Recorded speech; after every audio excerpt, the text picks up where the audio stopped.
And all new at 5, major organized crime bust. 23 people under arrest now accused of stealing guns and cash. Today, police revealed 4 organized crime groups are wreaking havoc. From aggravated robbery to kidnapping, burglary, and more. Let's take a look at this. New pictures from court documents in this case. These are a few of the people who have been charged, and investigators say the money, tens of thousands of dollars, is all stolen. FBI, open up! Welcome to this episode of Chatting with Stacks. I'm your host, Bill Stacks, and today I got a New York Times best-selling author, Burl Barer. Hey. What's up, Burl? How you Hey, doing? I'm on your show. Yeah, I know, finally. Hey, what a thrill. Thank you for joining me. I appreciate it. What can I do for you? Hey, you can explain what got you into writing books? Hey, yeah, I am. I didn't start off being a book writer. I started off being a rock and roll disc jockey. Oh, yeah, you got the voice for it. Yeah, playing the hits for the kids. How long that happened for? How long you do that? Oh, man, I'll tell you. I started when I was a teenager in Walla Walla, Washington on a 250-watt radio station that did country, western, Montevani, classical music and rock and roll for an hour or so at night. $1.25 an hour. And went directly from that to working at a soul station, KYAC, up in the Seattle area. And while working at 3 radio stations at the same time, working at a soul station, the rock station, and the kind of middle of the road, Andre Castellanets station. All at the same time, using the same name. Had about 20 minutes to make it from one station to the other. Oh, they were all separate places? All the same city, which is very unusual. I didn't realize I was on probation at the middle of the road station. You have like 90 days to make sure they like you. Yeah. Well, after about 90 days, I figured I couldn't keep that up. Go from one station to another, plus going to the University of Washington at the same time. And as I said, gee, that's awful nice that you want to keep me, but I was going to give my notice because, hey, if it doesn't rock and roll, I don't understand it. But no, I did that, from 1966, before you were born, of course, up until, 1980s. And they got into doing television production. And then after that, decided to write books. And surprisingly, it went quite well. When was your first book that you wrote? Actually, the first book I wrote came out in, I think it was 1987, but that wasn't something the general public would have jumped on. It was all the references to Judaism, Christianity, and Islam in the writings of the Baha'i faith, of which I'm a member. And that book still exists, and it's kind of more of a scholarly thing, or a reference book. And then back in the 1990s, my nephew Lee Goldberg and I were going to write some articles for Video Review magazine about the Saint. Well, he surprised me. He took our proposal for the articles and sent it to McFarland Publishing. And the first Saturday after the 4th of July, I went to Loon Lake, Washington to go fishing. And my father said, hey, you got a piece of mail from some publisher. I said, I did. And it was a contract to write a book about the Saint, the TV, the TV movie character. Roger Moore played him on TV. To write a book on the Saint, A Complete History. And I didn't know that Lee had sent his proposal to the publisher. Yeah. Total surprise to me. Well, I wrote the book and it won an Edgar Award for the Mystery Writers of America. So my career was off and running. Well, so then once you hit that one, you start to get some more publicity, right? Oh, hell yeah. And then my agent called me up. Actually, I got a phone call from a rock and roll musician, Buck Ormsby, bass player from the Northwest. And he said, Ann Rule said to get a hold of you, that you may want to write this book. I said, what are you talking about? He said, have you heard of Phil Champagne? I said, no. He says, let me send you some newspaper articles. Well, I read these articles. I went, oh, yeah, I'd love to do this book. Ready for this? 1982. Oregon businessman Phil Champagne died in a tragic boating accident off Lopez Island, Washington. He was survived by one ex-wife, 4 adult children, an octogenarian mother, and 2 despondent brothers. Phil didn't know he was dead until he read it in the newspaper. All things considered, he took it rather well. 10 years later, 1992, Washington state restaurateur Harold Stegman, famous for his thick, juicy steaks, is arrested by the United States Secret Service for printing counterfeit $100 bills in a tiny shed in Idaho. In addition to the bogus bills, Stegman has a fraudulently obtained United States passport, a fabricated Cayman Islands driver's license, and Phil Champagne's fingerprints. It's a story of fraud, deception, trickery, lies, and fine prime rib. Well, that was my first true crime book, and I was off and running. And it's actually a humorous true crime book, and that's kind of unusual. Yeah. And it's based on true events, right? It's a true story. Well, Yeah. if it's not a true story, which it may not be, there's some questions about some stuff. But as I say, if it turns out the story is a pack of lies, at least the lies are well packaged. Yeah. So you mainly do books that are true, like based on true events, right? Well, yeah, but I also write mystery fiction and popular culture. Now, Stealing Manhattan, which I'm sure we're going to talk about, what I did with your buddy Punch Stadimirovic. Yeah. That's a true story, and it's a true crime story, but it's different than most of my true crime books are pretty grisly murder stories. By New York Times best-selling book, Murder in the Family, is a horrifying true crime story. It's one of the most disturbing true crime stories that people have ever read. There's almost like a warning on the book. This was really going to bother you.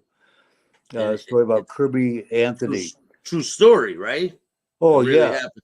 Very So true story. can you explain the story to us? Oh, yeah.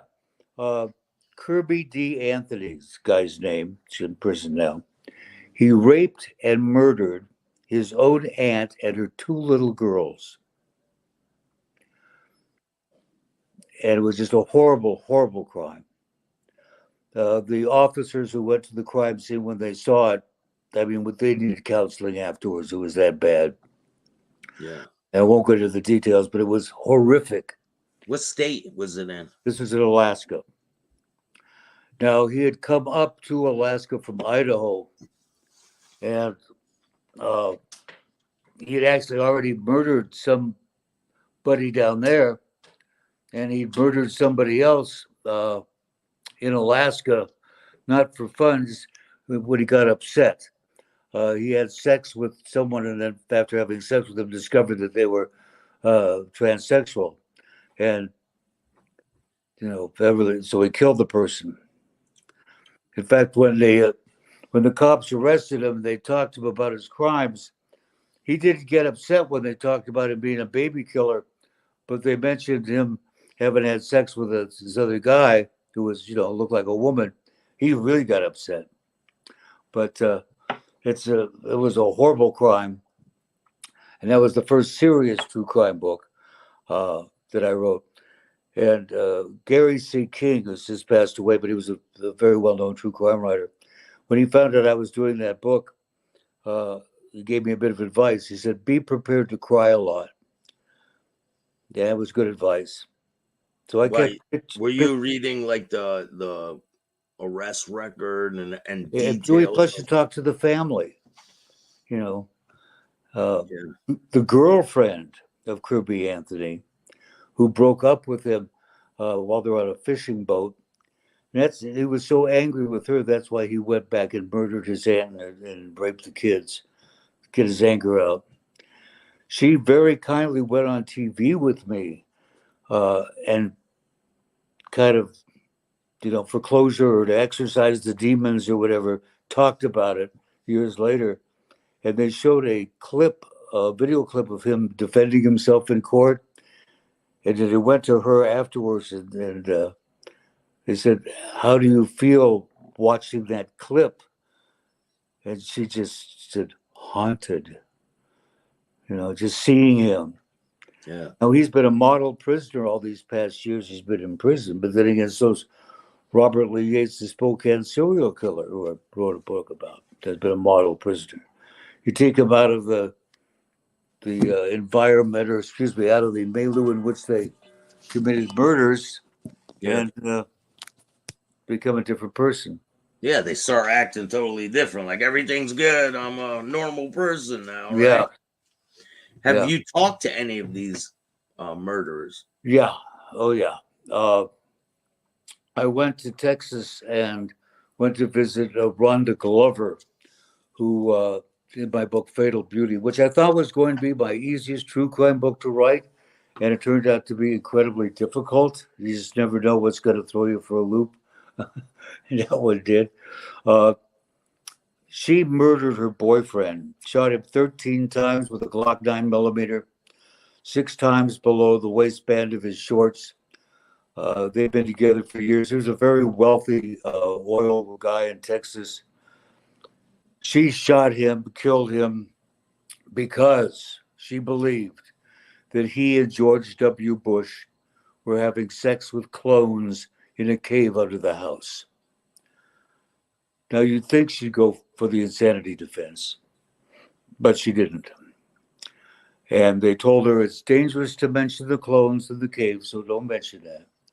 So she's doing 60-some years in prison for murdering her boyfriend, who she also believed that there was a picture of him wearing a leather gag mask on a $20 bill. And I went to see her in prison, and she had a very short temper. I could tell there were times when I said something she didn't like, that if she could have come through the plexiglass and killed me, she would have. But she also had the attention span of a goldfish. Oh, look, there's a castle. Oh, look, there's a castle. So if I could see the look in her eyes, if she was starting to get pissed at me, I just go, "Oh, you did the greatest thing when you did such and such." Or, I really like the way she just light up, her whole mood would change. But I spent, like an hour or so with her, and I came out of there, and I was with my daughter, was waiting for me outside the prison. And I sat down, and she could tell I was kind of shaken by it. She said, "Don't worry, Dad. She can't get to you for at least 60 years. Oh, man. Have you had any one of them threaten you? Yeah. They say in the true crime field, when you start getting death threats, you know you're on the right track. That's tragic, but true. It does get scary sometimes, especially the way the mood in this country nowadays, where, people have gotten wackier and wackier. I had gotten some threats before on some cases where people didn't want, they were just mad that I was investigating it. The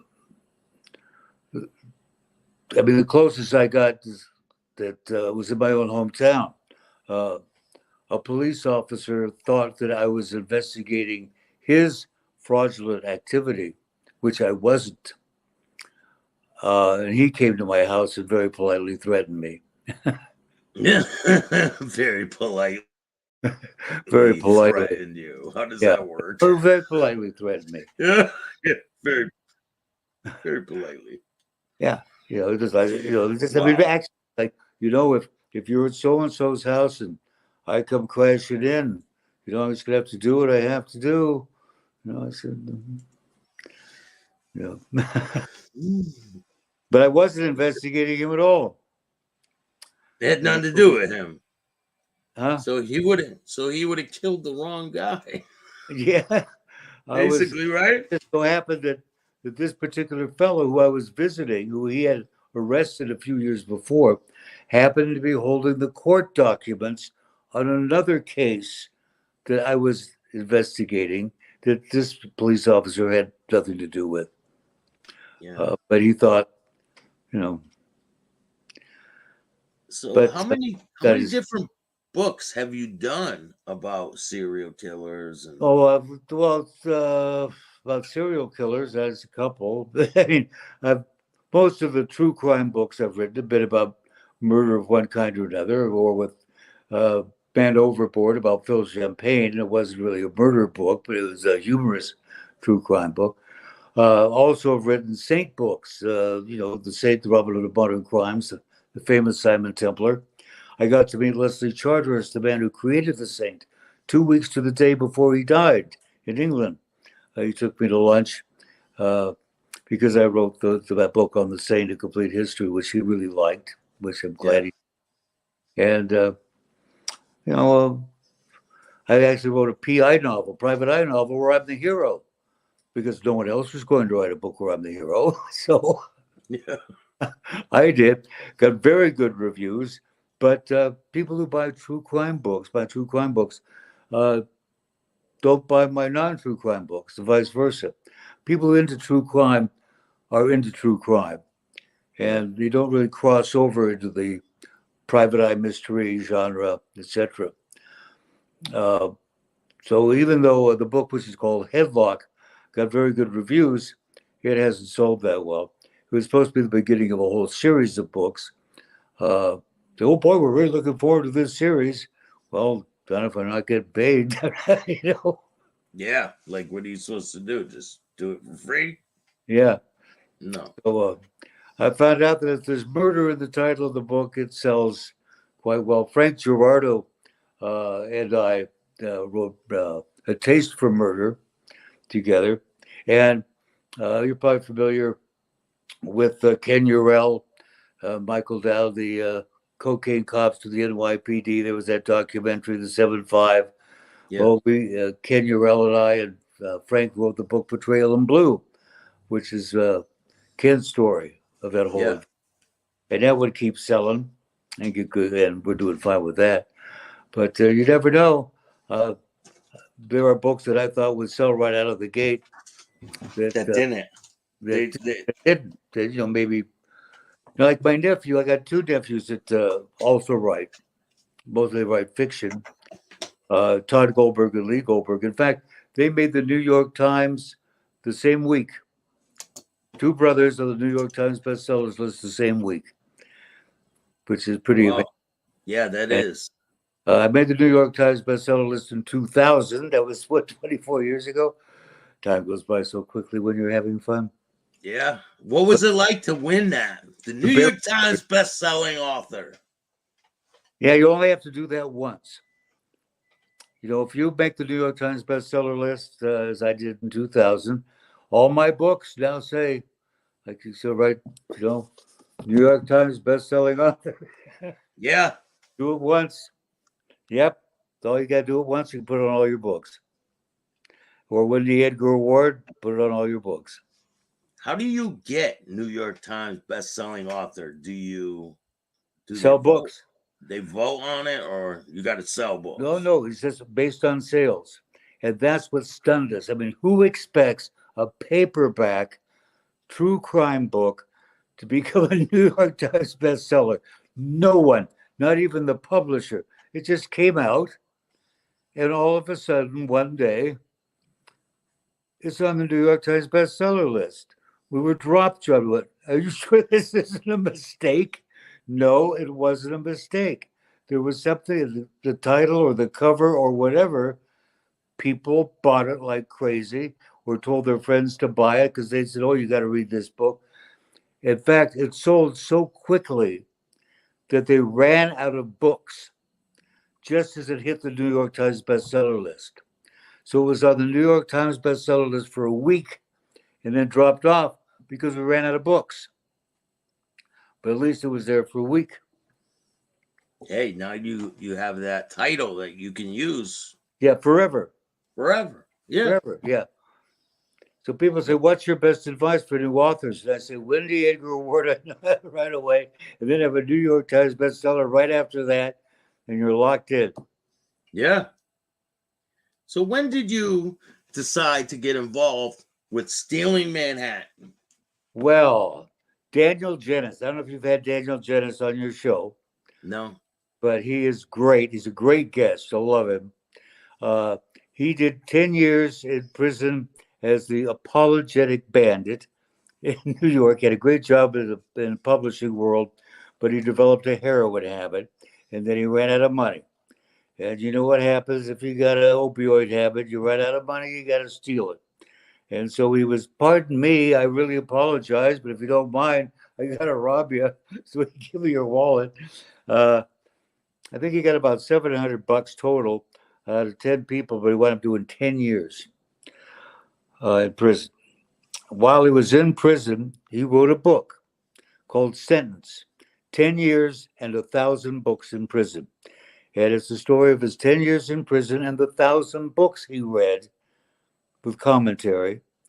And he made more money in the advance on that book from Penguin Putnam than I have made in my advances on any of my books put together. Wow. Because they own, I think, the rights to most of the books he reviewed. Anyway, he's a great guy, great guest.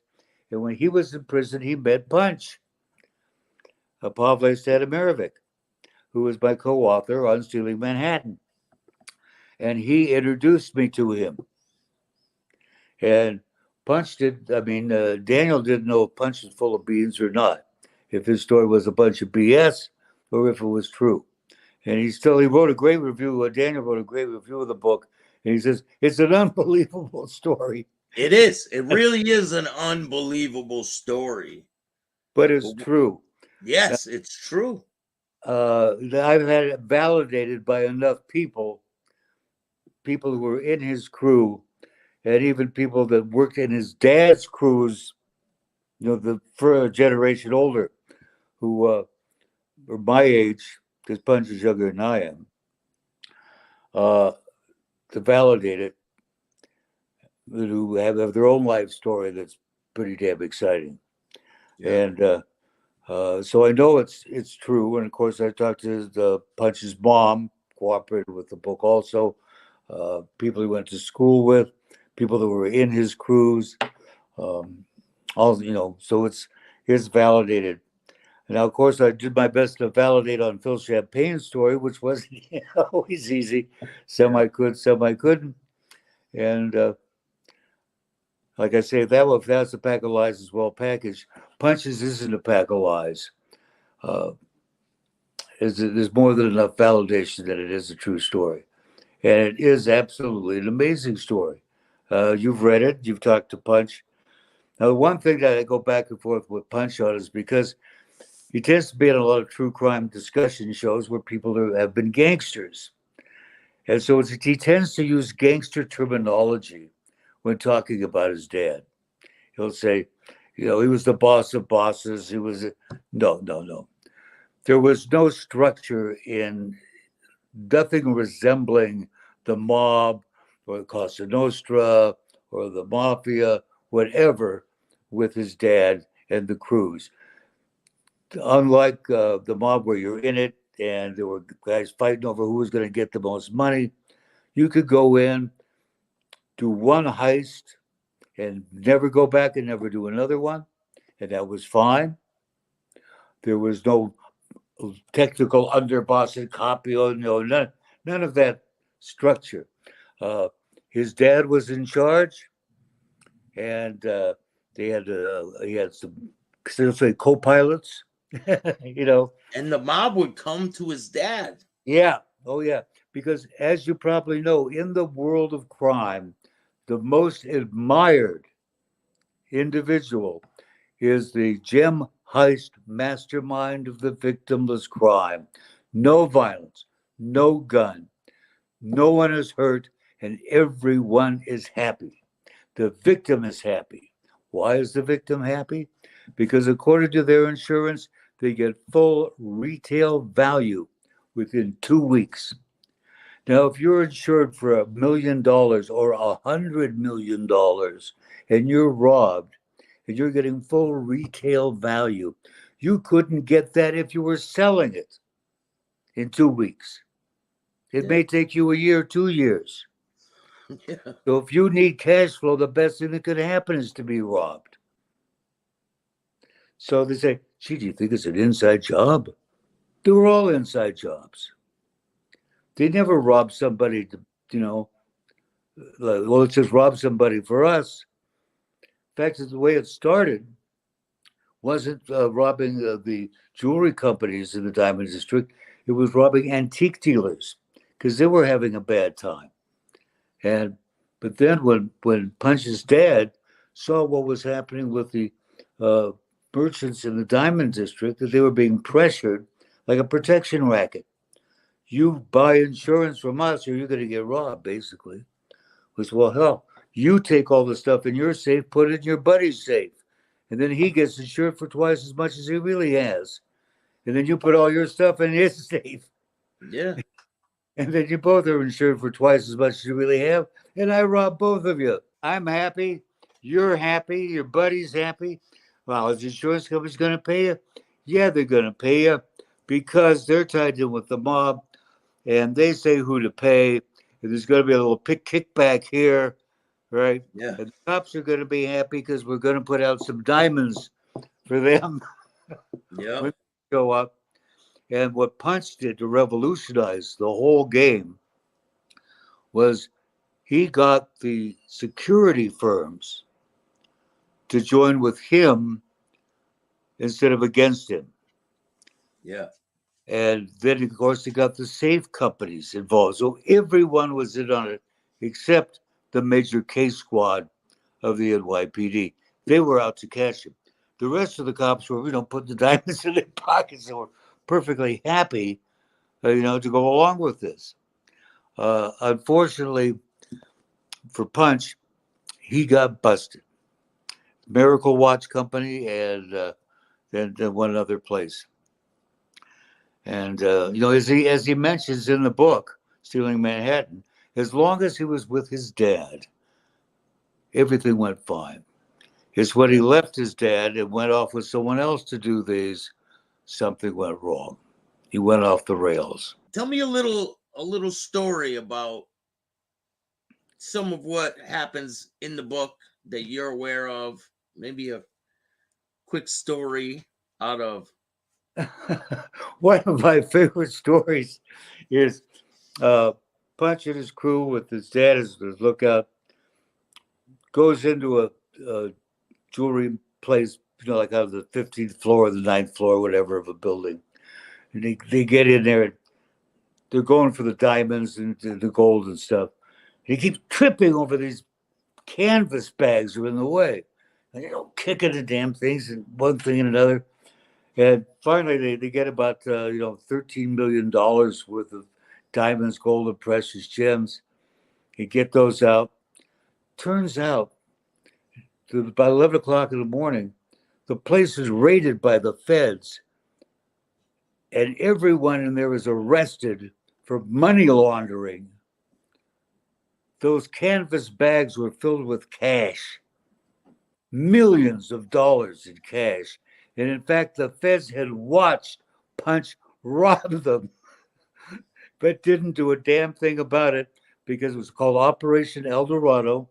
They were only cared about one thing and one thing only, and that was money laundering. They had instructions not to deal with anything else, just that. And so they watched Punch rob the place, couldn't care less. And Mr. Stan, Punch's dad, came down with the news and whacked Punch over the head playfully with it, which said how much money they hauled out of there. Well, they waited a year, knowing damn well these guys weren't going to stop money laundering. And he went back a year later, hit the place again, and this time they took the canvas bags. Wow. How much was in it? Millions. Millions. Well, the biggest thing is 1992, they did over $1 billion in a mega heist. They had 10 jewelry manufacturing firms, each insured for over $100 million in a row, all 10 in a row. Wow. I mean, they could have retired long before they even did that. They were doing it mostly because they loved doing it. And unlike a lot of the pasta stuffed thugs that were shooting each other and killing each other, fighting over money, they were putting this money back into the community. They're being kind and generous and charitable with it. Yeah. And they had a lot of ties to the mafia, the Italian mob, right? Yeah, they weren't members of it, but Mr. Stan had very good relations with John Gotti. Like I said, they were highly respected. Also because they owed Mr. Stan because he was mistreated early on. Some cops came to shake him down very early on. It shook him down and basically ripped him off for about $1 million or more in merchandise. And these were connected cops who were connected to the mob. They didn't get the permission to shake Mr. Stan down. And Mr. Stan was not someone to shake down. You don't treat a guy like that with such disrespect. And so after that, he never had to worry again about ever being touched by law enforcement or getting in any trouble. He was hands off. That, nothing touched him because he was so well connected to the real power in New York, which wasn't the mob and it wasn't the cops. It's the old line families, the old, founding fathers, shall we say, of the city. Those are the real power brokers. And he was totally connected to the DuPonts, the Chryslers, those people who trusted him because he was so trustworthy and such a good man. He was trusted with the maintenance and taking care of all the best buildings and the museums and those places. That they wanted to give him a building, right? Oh yeah, they were across from the big giant Rolex building across the street. Yeah. And he said, "I don't want it." Yeah. Yeah. It's wild. Yeah, it would be worth tons of money today. Well, the thing I always ask about even some of these organized crime guys with their millions of dollars is where the hell's the money? Where's the money? You don't have it. And you can't take it with him. You ever seen a Briggs truck follow anybody out to the graveyard? No. They don't have it now and they won't have it later. I'm glad they enjoyed it when they had it. But where is it? It's gone. Wouldn't we all like to know? Yeah. Where did it go? Where did mine go? I was really lucky.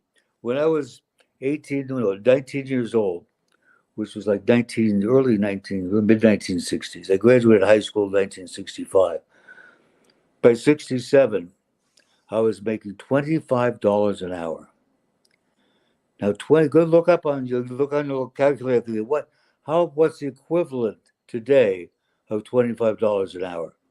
It's like over $1,000 an hour or something. Yeah, that's a lot of money back then. It was an incredible amount of money. My total overhead was $50 to a boarding house and $40 to a room I shared with my buddy Alan Goldblatt. And all the rest was just disposable income. And if there was a concert in LA I wanted to see it, fly down and see it. It was all legal. I was playing rock and roll on the radio, do discotheque. And I just kept making money. And I thought it was never going to stop. Yeah, usually you do. You think that. Yeah, and then here I am, as we say, an alta cocker. I'm in my 70s. I get Social Security. Go, gee, I wish I had the money I was making when I was 19. Hey, but you still get residuals from all the books you wrote, right? Well, yeah, you get royalties, but they have to keep selling to get the money. Now, fortunately, Murder in the Family, it does keep selling. You have to, even since it came out in 2000, I still get money every month. The book around the Saint, maybe I get $12.50 every 4 months, something like that. Now, Punch and I have a deal with Matthew Berkowitz, who's a TV movie producer for the rights to Stealing Manhattan. And supposedly he's putting together a docuseries based on the book for the streaming services, and we'll make some money off of that if that all comes together. So we're kind of, Fingers crossed. But people think, they read about a Michael Crichton or James Patterson or Stephen King making massive amounts of money. They figure, oh, all authors are making big bucks. But it's it's kind of like actors. The majority of people, the Screen Actors Guild or whatever, are out of work. Yeah, they don't make as much money as a lot of people think. It's not like cash is piling in, unless they're really good at marketing and they have other ventures going on. Yeah, they used to say with authors, don't quit your day job. And I don't have a day job anymore. So we just see how it goes. Just keep writing books. We want to do was the Stealing Manhattan that ends with a cliffhanger. It leads into Stealing Manhattan Volume 2. We haven't done Volume 2 yet because we're still waiting for Stealing Manhattan Volume 1 to make us some money to pay for Volume 2. Yeah. So if people out there watching right now, I'll put a link in the description of this video and you can check out Stealing Manhattan. Really, it's the untold story of America's billion-dollar gem heist masterminds. If you like heists, if you've ever seen any great heist movies, any great heist movie you've ever seen is based on the real-life heists done by Punch and his dad's crews. And they trained the Pink Panthers. Pink Panthers used to work for Punch and his dad. They weren't called the Pink Panthers then. They were just guys working for Punch that got kicked out of the country. So, yeah. Yeah, I've spoken to quite a few of them, and they confirm everything that he said. I was like shocked when I first heard the story. I was like, this can't be true. Oh, it is. It's amazing when Punch got busted the first time at the Miracle Watch Company. Now, who is he doing this with? And this guy didn't get busted at the time.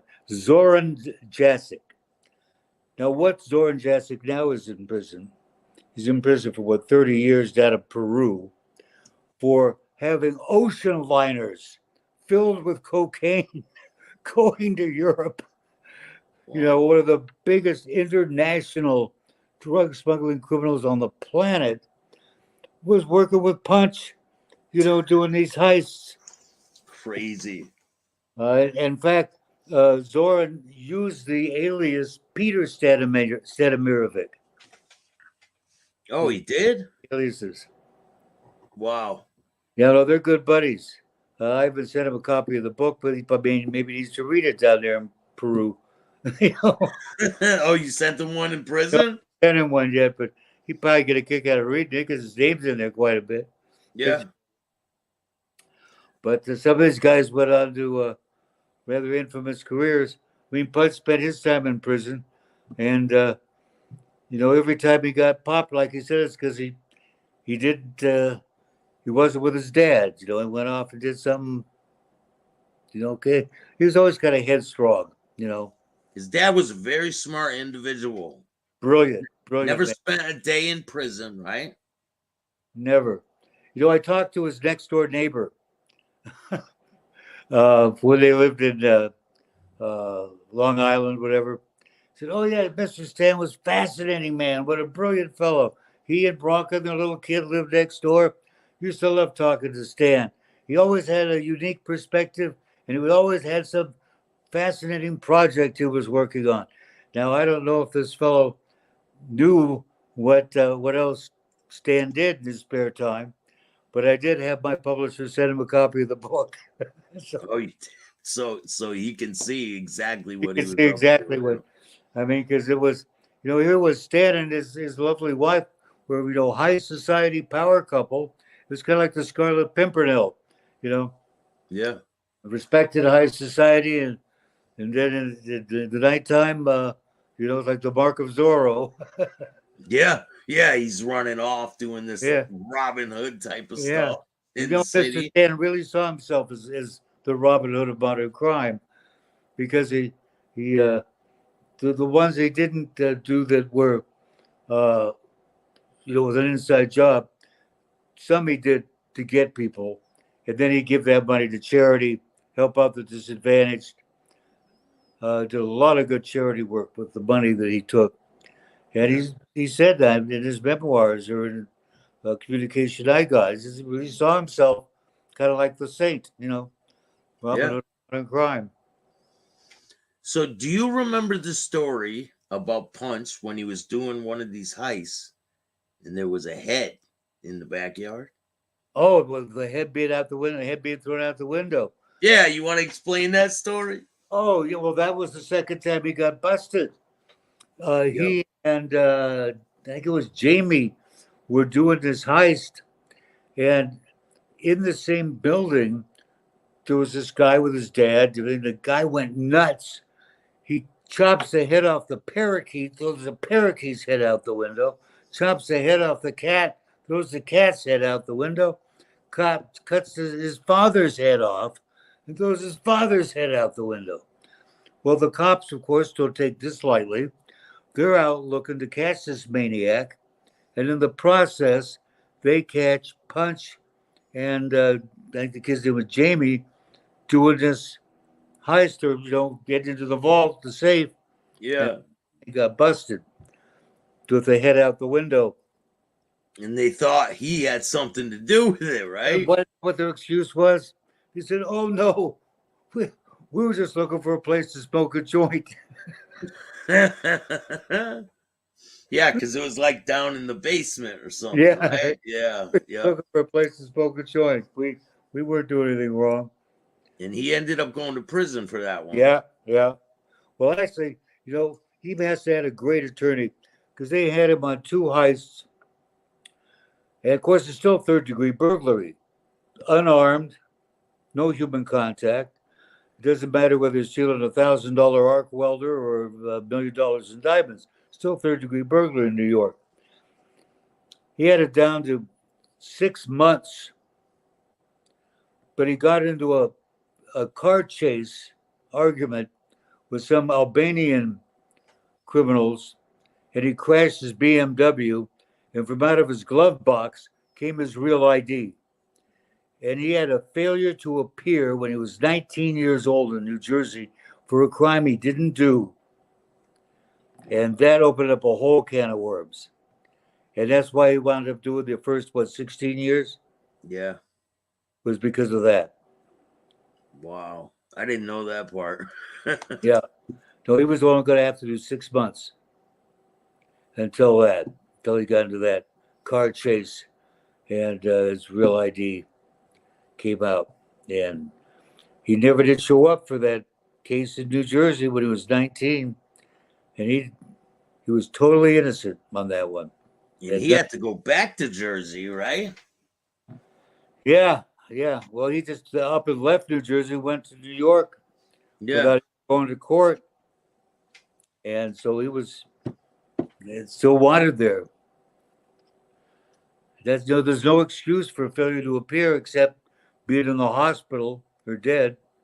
Yeah, ignorance is not a defense. They say ignorance. The law is no offense. I didn't realize it was against the law to falsify your business records 34 times. Yeah, I didn't know. I didn't know I was supposed to go.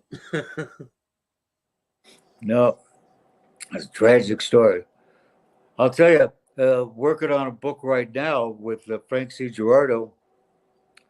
And this is one of the only times I've been a little bit worried that maybe someone might come after us. It's a murder mystery. And we got a phone call from this young lady who was an unlicensed pharmaceutical supplier on the streets of Hollywood years ago. And a provider. And she says, "I got a story for you." Says this kid who was kind of developmentally delayed, severe ADD, he's like a little kid. Says he's been in prison for 20 years for a murder. She says, "I don't think he did it. I'm sure he didn't do it." And so we've been investigating this thing and talking to people and put all the timeline together. And we're going, whoa, And actually he's out now on parole after 20 years. And we wanted to interview the people who benefited from the murder. And their lawyer said, please don't write this book. Please don't write this book. And we said, What? oh, these are the people who benefited from the murder. They're telling you not to write the book. They said, please don't write the book. And we said, well, that's a hell of a story. And we acted like one of the guys involved. He didn't kill anybody, but maybe his relatives did to get him out of prison. Yeah. Said, oh, no, please don't do this. So we're not going to accuse anyone directly of having done it because one of them was already found not guilty. There were 2 trials of 2 people. One of them was found guilty. One of them was found not guilty. And the one who was found guilty sure as hell didn't do it. The one who was found not guilty was actually the government informant. And that was never brought out at the trial, ever. Which is too bad. You think you use that as a defense if someone's a government informant, registered law enforcement person, testifying against you on things that never happened. Well, they do that quite often. Huh? They do that quite often. They testify against people with a bunch of lies. Yeah. And then no one ever says, oh, aren't you a law enforcement officer? Aren't you a confidential informant? And then they come on YouTube and want to be gangsters. Yeah. Isn't that amazing? Yeah, it's wild. Well, so anyway, we're down to the last chapter of the book. And I just hope people aren't disappointed thinking we're going to say who murdered this guy. Because one person, we can't say they did it because they already been found not guilty. I mean, people can say, well, I think OJ did it, even though he was found not guilty. Yeah. So he allegedly may have. And it could have been somebody else. It could have been somebody else. But all we can say is we're pretty sure this guy didn't do it, and he just got out after 20 years. But it starts in West Hollywood, and investigating the story took us to Brighton Beach, took us to Robert Vesco. Remember Robert Vesco? I've heard the Committee name. for the re-election of the president under Nixon. Took us all the way to him, all the way. I mean, it covered so much ground of Russian mafia, political stuff, the Ku Klux Klan. I mean, just the most amazing trail that we followed to bring us back to West Hollywood, California, and some drunk Russian being strangled to death in his apartment. And why? And it was just one of those weirdest murder stories we ever came across. And we're going to put murder in the title this time. We're not going to take any chances. The original title was To Live and Lie in L.A., but I think we're just going to put murder. Murder in L.A. Yeah, murder right? in West Hollywood. Yeah. Really say murder. Because when we put murder in the title, people know it's a murder mystery, it's true crime, or it's not a mystery. Usually it's true crime. Right at the beginning, you know who did it. It's a true story. Yeah. I said, Joe Blow did this murder, and here's how he did it, or whatever. Maybe it could vindicate the guy who was convicted. It could, right?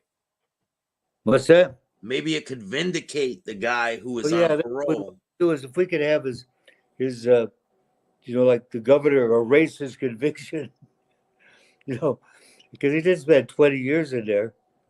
He just got out, and even at his hearing, his parole hearing, he was honestly remorseful because he really did feel responsible. And I pointed out to him, you're talking about how you broke the guy's neck. You didn't mean to do it. I said, I've seen the coroner's report. The guy's neck wasn't broken. None of that happened. He wasn't? No. Wow. So they really railroaded this guy, huh? True. They really railroaded him. Oh, yeah. Yeah, they did everything except, put a steam pipe on top of his head and smoke coming out of it. Railroaded him so fast. Wow.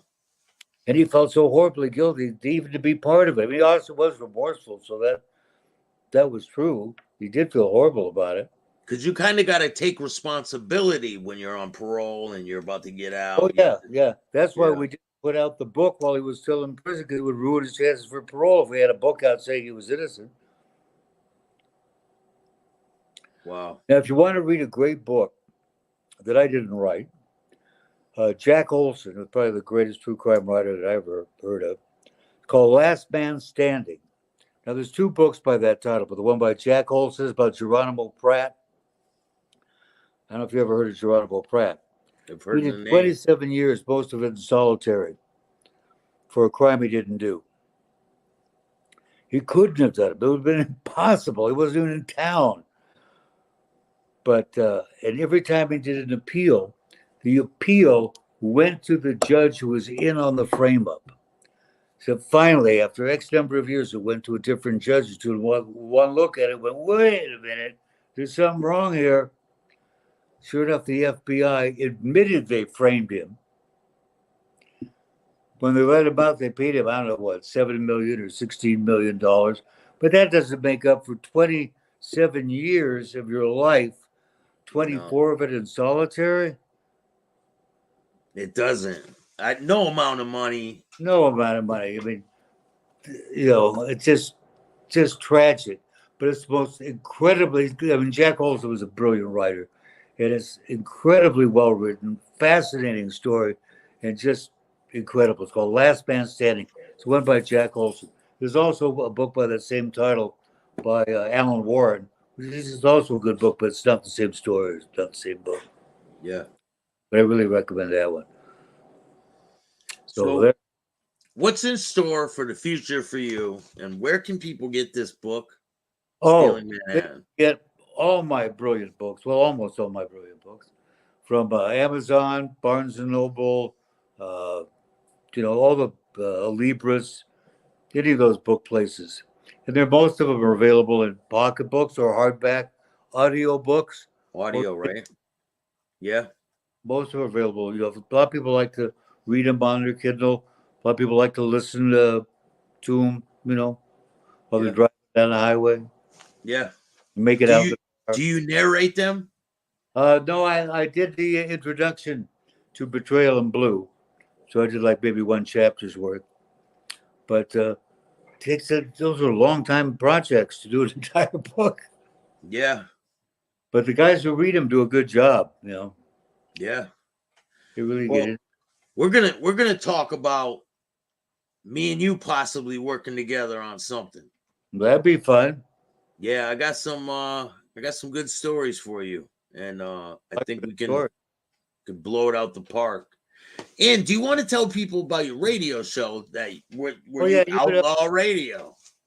Yeah, True Crime Uncensored. It's a true crime internet radio show. We've been doing it for 16 years. It's also a podcast.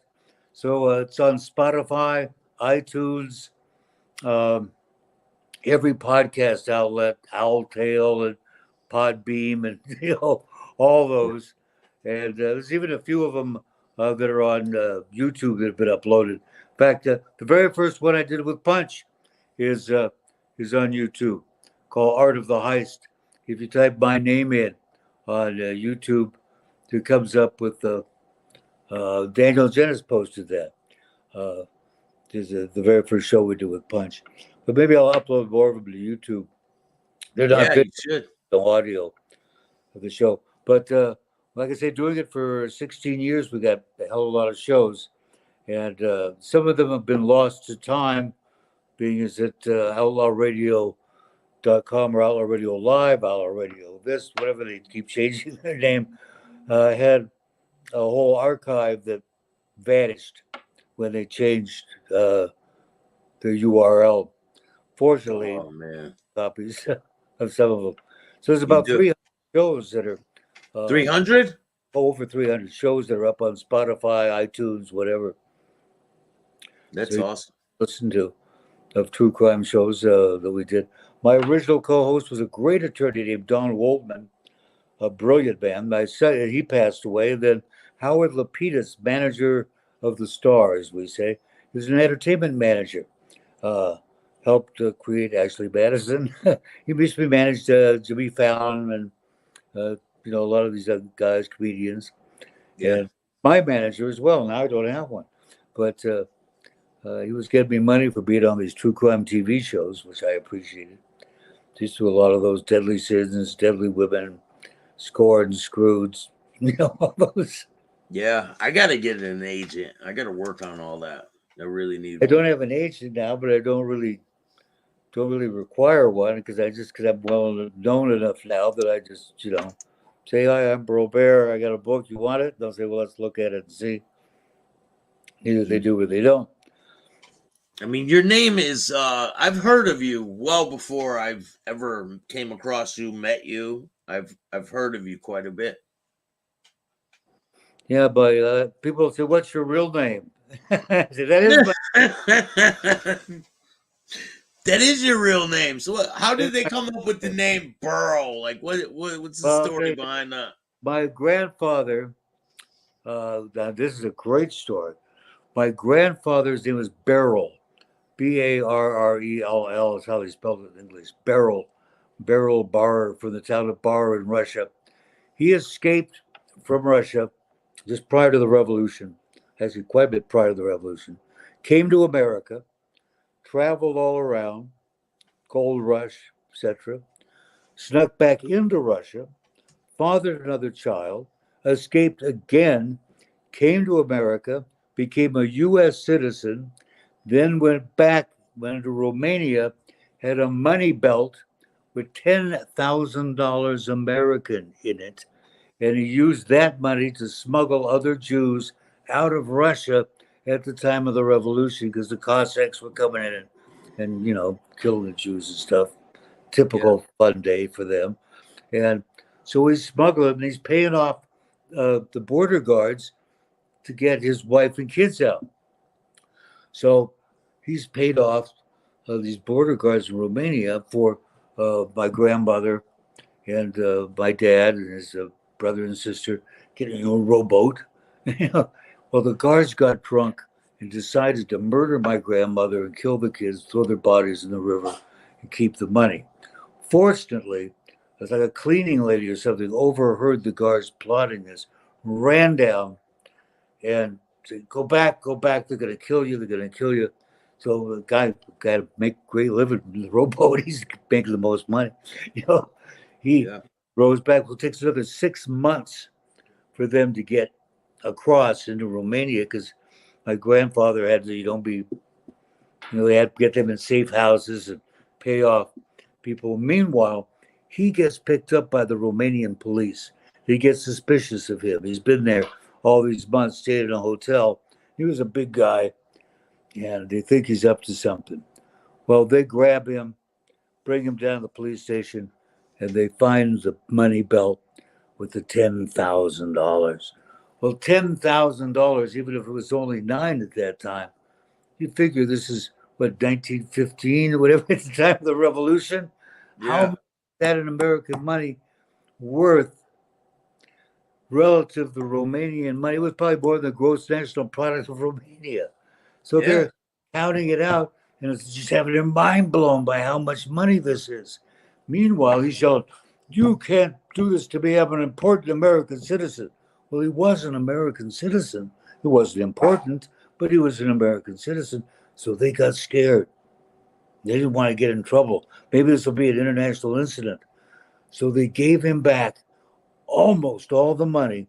They kept what to them was a large amount of money, $5 American, gave him back the rest. And so he steps out of the jail with all but $5 they kept, just as his wife and kids make it across, and he's reunited with them right there. Well, we lost Burl. But that was a great story. And make sure you guys go check out Stealing Manhattan on Amazon. A lot of great things to come in the future. I appreciate your time, Burl. Hit the link in the description. We'll see you guys next time. If you like this show, hit the like button, subscribe, hit the notification bell so you can get my videos every time they drop. And if you don't like this show, too bad. Start your own podcast.